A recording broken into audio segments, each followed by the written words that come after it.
Welcome to wrestling remake Tamil channel. இந்த வீடியோவில் எதை பற்றி பார்க்க போகிறோம்னா, இன்றைக்கி நடந்த மண்டே நைட் ராவோட ஹைலைட்ஸ் அண்ட் ரிவ்யூ தான் பார்க்க போகிறோம். இன்றைக்கி நடந்த ரால முழுக்க வேறு லெவலில் சர்ப்ரைஸ் மூமெண்ட்டாக நடந்துச்சு. அது போக இந்த ரா வந்து வெறும் 2 ஹவர்ஸ் தான். அதனால் வந்து பார்த்திங்கன்னா வீடியோவும் சுருக்கிட்டேன். எவ்வளோ தூரம் சுருக்க முடியும் அவ்வளோ தூரம் சுருக்கிட்டேன். இன்றைக்கி நடந்த ரா வந்து வேறு லெவலாக இருந்துச்சு. உங்களோட ரேட்டிங் என்னன்னு சொல்லி மறக்காமல் கமெண்ட் பண்ணுவேன். என்னோட ரேட்டிங் வந்து பார்த்திங்கன்னா 8.5க்கு 10. நான் அந்தளவுக்கு நல்லா இருந்துச்சு. நம்பர் ஒன்று அதாவது உங்கள் செக்ஸி ரெட்டாக உங்கள் பேர் உங்கள் வந்து ஃபஸ்ட்டு ராவை இன்ட்ரடியூஸ் பண்ணுறாங்க. வெல்கம் டு மண்டே நைட் ரான்ட்டு, அதாவது பேட் பெல்ல என்னென்ன நடந்துச்சு அந்த ஷோ வந்து நம்ம ப்ரிவியூ பார்க்கலாம் அப்படின்னு சொல்லி வந்து பார்த்திங்கன்னா அவங்க டான்ஸ் ஆடிக்கிட்டு இருப்பாங்க. அதாவது ஃபஸ்ட்டு மேட்ச் என்ன கட்டுவாங்கன்னா, ஃபின் பாலர் வர்சஸ் டேமியனுக்கான ஒரு மேட்சை. இந்த மேட்ச்சில் வந்து பார்த்திங்கன்னா உங்களுக்கே தெரியும் என்ன நடக்கும்ட்டு.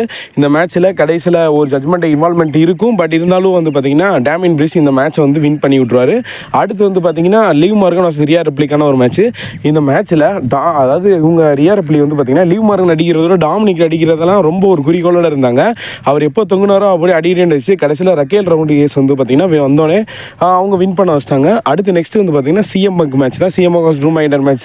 கிட்டத்தட்ட மேட்ச் ஓரளவுக்கு ஒரு 50% வந்து பார்த்திங்கன்னா 80% பார்த்திங்கன்னா பிளாக் அண்ட் ஒயிட்டாக தான் ஓடிக்கிட்டு இருந்துச்சு. அப்போ அந்தளவுக்கு கொடூரமாக கொடுத்தாங்க. பட் இருந்தாலும் வந்து பார்த்திங்கன்னா இந்த ஷாக்கிங் என்னென்னா, இதெல்லாம் முடிச்சுட்டு சிஎம் பங்க் வந்து பார்த்திங்கன்னா இன்றைக்கி நடந்த ரால வந்து வந்திருக்காரு. அதுதான் ஷாக்கிங்கு. அதாவது ட்ரூக்கு வந்து 16 தையல், சிஎம் பங்க் அந்த இன்ஜூரோடையே மண்டே நைட் ராக் வந்து ஒரு சில ஸ்பீச் கொடுத்துட்டு போயிருக்காரு. அதை நம்ம இந்த வீடியோவில் வந்து பார்க்கலாம். ஆனால் சிஎம் பங்க் வந்து லிட்ரலி வேறு லெவலில் செதற விட்டார் பேட் பிளட்டை. இப்போ வந்து பார்த்திங்கன்னா மண்டே நைட் ராக் வந்துட்டார். ஷாக்கிங் தான் உண்மையிலே. அதாவது சிஎம் பங்க் திருப்பி வருவார். அவர் வந்து கிட்டத்தட்ட ஒரு 2-3 வாரம் ஆகும்னு நினச்சேன். பட் இருந்தாலும் அந்த இன்ஜூரோட வந்து பேசிட்டு அவர் என்ன சொன்னார்றது கேளுங்க. அது உண்மையிலே வந்து வேறு லெவலாக இருந்துச்சு அந்த மூமெண்ட்டு. சிஎம் பங்கோட என்ட்ரன்ஸ் கேட்கும் போது நல்லா இருந்துச்சு. அதுக்கப்புறம் இவர் மேலே ஒரு அட்ராக்ஷன் இருக்குது எல்லா ஃபேன்ஸுக்கும் ஏற்கனவே இருக்குது. இப்போதைக்கு சிஎம் பங்க் வந்து என்ன சொல்கிறாருன்னா, உங்கள் எல்லாத்துக்குமே நன்றி சொல்லிக்கிறேன். அதாவது என்னென்னா, நீங்கள் வந்து பேட் பிளட் பார்த்துருப்பீங்க. என் ஒய்ஃபு கூட என்னை வந்து சஜஸ்ட் பண்ணாங்க, நீங்கள் இந்த மேட்ச்சில் பண்ணாதீங்க, அந்த மேட்ச் வேணாம் அப்படின்னு சொல்லி சொன்னாங்க. பட் இருந்தாலும் இந்த மேட்ச்சில் நான் வந்து கலந்துக்கிட்டேன். இந்த மேட்ச்சில் வந்து கரெக்டாக வந்து ஃபினிஷ் பண்ணிட்டேன் இந்த மேட்ச்சை. ஆஃப்டர் ஃபினிஷ்க்கு அப்புறம் எனக்கு வந்து என்னால் ஒரு இன்ஜூர் ஆகிட்டேன். நானும் சரி ட்ரூ சரி அந்தளவுக்கு ஒரு இன்ஜூர் ஆகிட்டோம். பட் இருந்தாலும் வந்து பார்த்திங்கன்னா அந்த இன்ஜூரோட இப்போ வந்து நான் வந்து எதுக்கு பேச வந்திருக்கேன்னா, முழுக்க ஃபஸ்ட்டு எல்லாத்துக்கும் நான் ஒன்று சொல்கிறேன்னா, என்னோட சிஎம் பங்க் ஃபேன் சரி WWE ஃபேன் சரி அங்கே உட்காந்து பார்த்த எல்லாத்துக்குமே ரொம்ப தேங்க்ஸ். அது போக இப்போ நான் வந்தோன்னே எப்படி செலிப்ரேட் பண்ணுறேன் சிஎம் பங்க் அது போக உங்கள் எல்லாத்துக்குமே ரொம்ப தேங்க்ஸு. அதுக்கப்புறமா இன்னொரு 4 பேத்துக்கு நான் வந்து ஸ்பெஷல் தேங்க்ஸ் சொல்லணும். அது என்னென்னா, ஒன்று ரெஃப்ரி, இன்னொன்று இந்த WWE மேனேஜ்மெண்ட் அப்படின்னு சொல்லுவார். அதுக்கப்புறம் வந்து பார்த்திங்கன்னு வச்சுக்கோங்களேன், அதாவது இந்த கேமராமேன் உமன்ஸும் சரி மென்ஸும் சரி அந்தளவுக்கு ஒரு பெர்ஃபார்மன்ஸ் கொடுத்து கஷ்டப்பட்டு நாங்கள் என்னென்ன மூவ்மெண்ட் பண்ணுறோமோ அதெல்லாமே கரெக்டாக ஃபோக்கஸ் பண்ணி எடுத்ததுக்கு அவங்க எல்லாத்துக்குமே ஒரு தேங்க்ஸு. அது போக இப்போதைக்கு நான் என்ன சொல்ல வரேன்னா, நான் வந்து இப்போதைக்கு ஒரு இன்ஜூர் ஆகியிருக்கேன். அதாவது என்னால் அந்தளவுக்கு உடம்பு இன்னும் வந்து க்யூர் ஆகலை. பட் க்யூர் ஆனதுக்கப்புறமா திருப்பி நான் வந்து இந்த இடத்துக்கு வந்துடுவேன். அதை தான் இப்போதைக்கு சொல்ல வந்திருக்கேன். அதாவது என்னென்னா, நான் வந்து ஒரு பிரேக் எடுக்க போகிறேன். நான் வந்து திருப்பி வந்துடுவேன், கவலைப்படாதீங்க. பட் இருந்தாலும் இந்த பிரேக் எடுத்துகிட்டு திருப்பி கூடி சீக்கிரத்தில் வந்து என்னோடய ஃப்யூச்சர் ஆஃப் பிளானை வந்து நான் வந்து வெளியே சொல்ல போகிறேன் அப்படின்னு சொல்லியிருப்பார். அதாவது ஃப்யூச்சர் பிளான் என்னென்னா, மேபி வந்து பார்த்திங்கன்னா WWE வேர்ல்டு வைட் சாம்பியன்ஸ் கூட அதன் சான்ஸாக தான் இருக்கும்.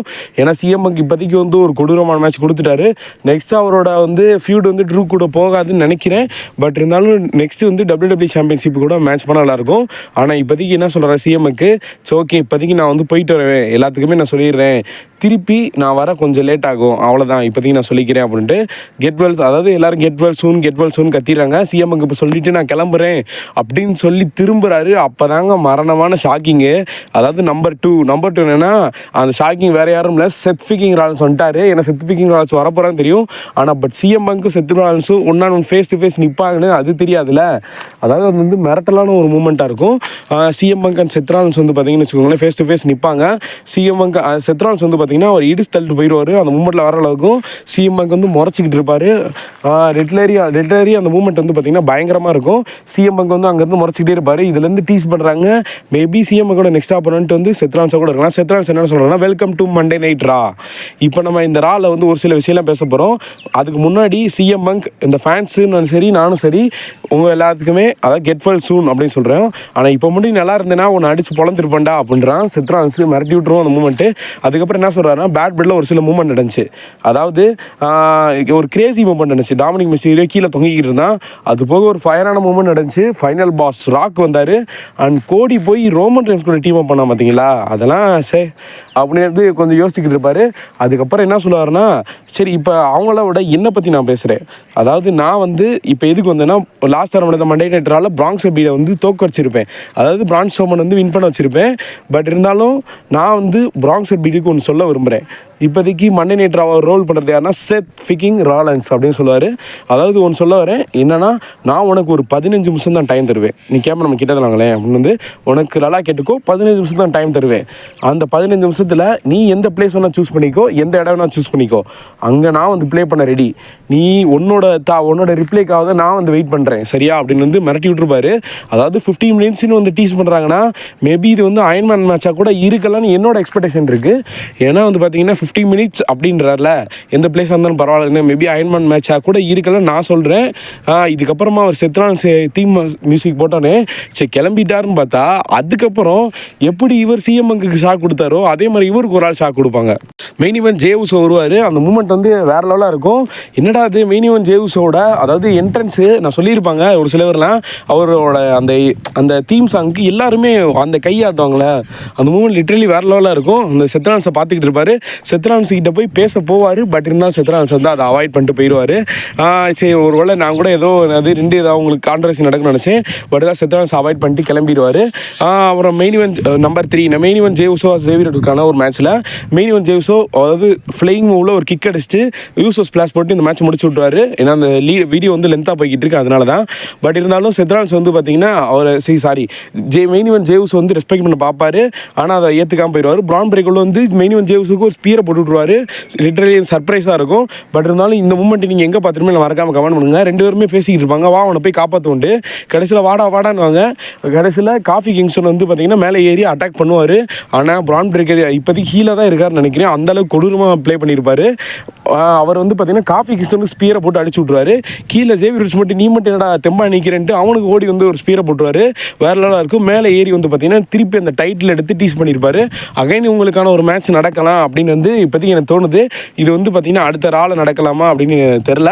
ஸோ ஓகே, ட்ரிபிள் ஹெச் வந்து பார்த்தீங்கன்னா பேட் பெல்ல பேசியிருப்பார். என்னன்னா மென் டிவிஷன் சரி உமன் டிவிஷன் சரி, இப்போதைக்கு 2 சாம்பியன்ஷிப் வாசஸ் சாம்பியனுக்கான ஒரு மேட்ச் நடக்கும். அதில் யார் வின் பண்ணுறாங்களோ அவங்களுக்கு வந்து பார்த்தீங்கன்னா கிரவுன் ஜோல்ஸோட நியூ சாம்பியன் வந்து சொல்லியிருப்பாரு. அதை இங்கே டீஸ் பண்ணியிருப்பாங்க. நம்பர் 4 என்ன ஆர்டர் அண்ட் மிஸ் வந்து பேக் ஸ்டேஜில் வந்து பேசியிருப்பாங்க. அது என்னன்னா, நான் வந்து திருப்பி உன் கூடலாம் என்னால் சர்வே பண்ண முடியாது, நீ என்னை பண்ண துரோகத்துக்கு நான் மூஞ்சில் முடிக்க கூடாது தம்பி, நான் வந்து திருப்பி ஜட்மெண்ட் டேக்கே போகிறேன் அப்படின்னு சொல்லி ஆர்டர் ஃபன்னியாக சொல்லிட்டு போயிருப்பாரு. இதுக்கப்புறம் ஜட்மெண்ட் டேக்கு இவருக்கு ஃபியூட் நடக்க போது காமெடியாக பீட்டர் டன் வர்சஸ் சீமஸுக்கான ஒரு மேட்ச். இந்த மேட்ச் எத்தனை வாட்டி போட்டாலும் அவங்க ஃபேன்ஸுக்கு ரொம்ப பிடிக்குது போல இருக்குது. அதனால் இந்த மேட்ச் வந்து பார்த்தீங்கன்னா ஃபேஷன் மேட்சாக ஏதோ போட்டிருந்தாங்க. எங்கே வேணால் போய் அடிச்சுக்கலாம், அந்த யூஸ் பண்ணி எதை வேணால் அடிச்சுக்கலாம். இந்த மேட்ச்சில் டேபிளில் சீமஸ் தூக்கி போடுவார், அது விரட்டெல்லாம் இருக்கும். அதுக்கப்புறம் பீட்டர் வந்து பார்த்தீங்கன்னா கையை கட்டி விட்ருவார். அதோடு வந்து பார்த்தீங்கன்னா நான் கூட சீமஸ் இந்த டைம் தோற்றுருவார் நினச்சேன். அதோட ப்ராட் கேக் கொடுத்து இந்த மேட்ச் வந்து முடிச்சு விட்ருவார். அதாவது கை கட்டோட முடிச்சு விட்ருவாரு. வேறு லெவலாக இருக்கும். அப்படியே படுத்து பின் பண்ணிடுவார். இதுக்கப்புறம் ரெஃப்ரி கழட்டி விட்ருவாங்க. லிட்டரலி இந்த மேட்ச் வந்து நல்லாயிருக்கும். அதுக்கடுத்து பேக் ஸ்டேஜில் வந்து கோடி இருப்பார். கோடி வந்து என்ன சொன்னால், பேட் பிளேயில் நீங்கள் என்னென்ன ஃபேஸ் பண்ணீங்க, ஃபைனல் பாஸ் ராக் வந்தார், அதை பற்றி சொல்லுங்கன்ட்டு அவர் அப்புறம் கெவின் ஒன்ஸ் அட்டாக் பண்ணி ஒரு சில பேசியிருப்பார். அது போக வந்து செமிசைன் வந்து என்ன டக்குன்னு ஷாக் பண்ணிட்டு, டேய் நான் தான் கிரவுன் ஜோல்ஸில் மேட்ச் போட போகிறேன், அதுக்கு ரெடியாக இருந்துக்கோ, இப்போ போய் சாம்பியன்ஷிப் மட்டும் ஜெயிச்சுட்டு வந்துடுறேன், அதுக்கப்புறம் நம்ம 2 ஃபேஸ் டு ஃபேஸ் நம்ம பேசிக்கலாம் அப்படின்னு சொல்லுவார். ஸோ ஓகே, எதாக இருந்தாலும் ஆல் த பெஸ்ட்டு அப்படின்னு கோடி ஃபேஸ் கேரக்டரில், அதனால எதாக இருந்தாலும் ஆல் த பெஸ்ட்டு அப்படின்னு சொல்லி வா நம்ம நீ மேட்ச் ஜெயிச்சதுக்கப்புறம் செலிப்ரேட் பண்ணலான்ட்டு. Number 5 Sonya Deville versus team நட்டாலியாக்கான ஒரு மேட்ச். இந்த மேட்ச் வந்து ஒரு உமன் டிவிஷன் மேட்ச் எப்படி இருக்குமோ அதே மாதிரி தான் நார்மலாக தான் இருந்துச்சு. பட் இருந்தாலும் இந்த மேட்சோட எண்டிங் வந்து பார்த்தீங்கன்னா டீம் நட்டாலியா வந்து வின் பண்ணிடுவாங்க. வின் பண்ணக்கப்புறமா அவங்க ஒரு சில ஏன்னா இவங்களுக்கான ஃபியூடை வந்து போயிட்டே இருக்கும்போது சோலோ மேட்ச்சு, அடுத்து டேக் மேட்ச்சு, அப்புறம் வந்து பார்த்தீங்கன்னா இப்போ 4 மேன் மேட்ச் நினைக்கிறேன், சாரி, டீம் நட்டாலியா வந்து வின் பண்ணிடுவாங்க. வின் பண்ணக்கப்புறம் நம்ம முழிச்சுக்கிட்டு இருப்பாங்க இந்த ஜோயி ஸ்டாக்கு இவங்க எல்லாருமே. நம்பர் 6 ஃபைனல் மெயின் ஈவெண்ட் வந்தாச்சு. இப்போதைக்கு என்னென்னா குந்தர் வின் பண்ண போகிறாரா இல்லை செமிசைன் இந்த இடத்துல டிராஃப்ட் பண்ண போகிறாங்களா என்னன்ட்டு அதான் குழப்பமாக இருக்குது. ஏன்னா இப்போதைக்கு செமிசைன் சொன்னனால இதெல்லாம் யோசிக்கிறது தான். அடுத்து நெக்ஸ்ட் வந்து பார்த்தீங்கன்னா ஃபைனல் மெயின் ஈவெண்ட் வந்தாச்சு. செமிசைன் வாஸ் குந்தருக்கான ஒரு மேட்ச், வேர்ல்டு டைட்டில் மேட்ச். இந்த மேட்ச்சில் பார்த்தீங்கன்னா குந்தர் அதாவது செமிசைன் வின் பண்ணுற மாதிரி காட்டுவாங்க. ஏன்னா செமிசைன் வந்து கஷ்டப்பட்டு ஹார்ட் ஒர்க் பண்ணார் இந்த மேட்ச்சில். பட் இருந்தாலும் வந்து பார்த்தீங்கன்னா குந்தர் வந்து இந்த குந்தருக்கு வாஸ் செமிசைனுக்கான மேட்ச் வந்து மிரட்டலாக இருந்துச்சு. ஏன்னா அந்த மூமெண்ட் எண்டிங் மூமெண்ட் வந்து வேறு லெவலாக இருந்துச்சு. செமிசைன் வந்து வின் பண்ணுற மாதிரி காட்டுவாங்க. டக்குன்னு வந்து பார்த்தீங்கன்னா அதாவது கிக் அவுட் பண்ணிடுவார். கடைசியில் அவங்க நினச்சேன் செமிஃபைனல் வின் பண்ண விட்ருவாங்கன்ட்டு. பட் இருந்தாலும் வந்து பார்த்தீங்கன்னா இந்த மேட்ச்சில் குந்தர் வந்து ஸ்லீப்பர் ஹோல் போட்டு இந்த முடிச்சு விட்ருவாரு, லாக் போட்டு சப்மிஷன் மூவ் போட்டு. கடைசியில் கோடி ரோட் வந்து ஃபேஸ் டு ஃபேஸ் நிற்பாங்க. அந்த மூமெண்ட் நல்லா இருக்கும். ஐ ஹோப் இந்த வீடியோ பிடிச்சிச்சுன்னா லைக் பண்ணி நம்ம சேனலை சப்ஸ்கிரைப் பண்ணிடுங்க. See you in my next video. Thank you for watching.